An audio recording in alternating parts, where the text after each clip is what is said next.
सुनने के बाद सीबीआई के अधिवक्ता और इसके साथ ही लालू प्रसाद के अधिवक्ता ने कोर्ट में अपना पक्ष रखा और दोनों ही पक्षों को सुनने के बाद कोर्ट ने अगली सुनवाई जो है वो 19 फरवरी को मुकर्रर की है।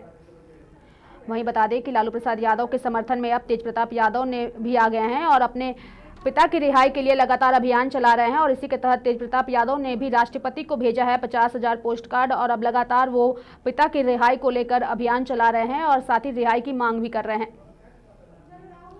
और सीधे लिए चलेंगे आपको झारखंड हाईकोर्ट, जहां इस वक्त हमारे सहयोगी राहुल जुड़े हुए हैं। सीधे हम राहुल का रुख करते हैं।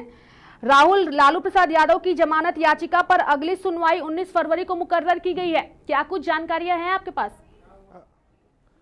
जी बिल्कुल, आपने सही कहा कि जो उनकी जमानत याचिका पर सुनवाई थी अब 19 तारीख को मुकर्रर की। हालांकि जो पिछली सुनवाई में सीबीआई के अधिवक्ता को सीबीआई की ओर से जवाब दाखिल करने का समय दिया गया था, उस समय में सीबीआई ने अपना जवाब दाखिल नहीं किया, जिसको लेकर 1 घंटे से अधिक कोर्ट में बहस चली है। बहस के बाद निष्कर्ष निकला है कि अब सीबीआई ने समय मांगा है और कोर्ट ने फिर उनको समय दिया है। अब अगली सुनवाई 19 फरवरी को होगी। हालांकि अगर हम इनकी जमानत से जुड़े थोड़ा सा अगर पीछे जाएं तो बार बार सीबीआई का यही कहना है कि जो इनका एक मामला है, 4 मामले हैं, चारों मामले रिपीटेड मामले हैं, मतलब एक ही तरह के 4 मामले 4 आरोपों में ये सजायाफ्त हैं। तो ऐसे में इनको जमानत नहीं मिलनी चाहिए और सीबीआई के जो वकील हैं बार बार उनकी यही कहना है कि इनको जमानत नहीं दी जाए, इसलिए कि ये रिपीटेड अपराध किए हैं। और वैसे में अगर हम राजद की बात करें तो राजद भी बार बार ये आरोप लगाती हुई आ रही है कि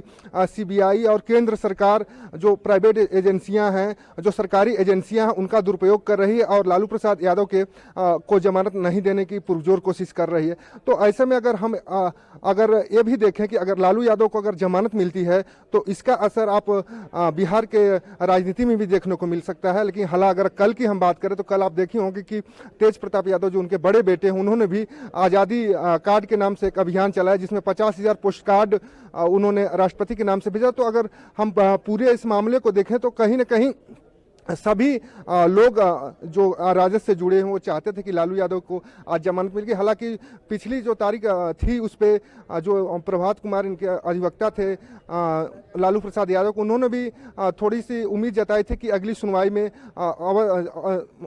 बिल्कुल जमानत मिलेगी, थोड़ी सी उम्मीद उनको थी। लेकिन इस बार फिर उनकी उम्मीदों पर पानी फिरता दिख रहा है और सीबीआई की तरफ से अभी जवाब दाखिल करने के लिए फिर 19 तारीख का डेट दिया गया है। अब 19 को क्या कुछ होगा ये देखने वाली बात होगी। जी रेखा, बिल्कुल 19 फरवरी को अगली सुनवाई अब होगी। और इसके साथ ही राहुल, एक सवाल ये भी है कि जिस तरीके से लगातार लालू प्रसाद यादव के जो समर्थक है, चाहे वो आरजेडी के नेता ही क्यों ना हो, जैसा थोड़ी देर पहले हम अपने दर्शकों को सुना भी रहे थे, आरजेडी के प्रदेश अध्यक्ष अभय सिंह को काफी उदास नजर आ रहे थे और इसके साथ ही काफी हमलावर भी नजर आए वो।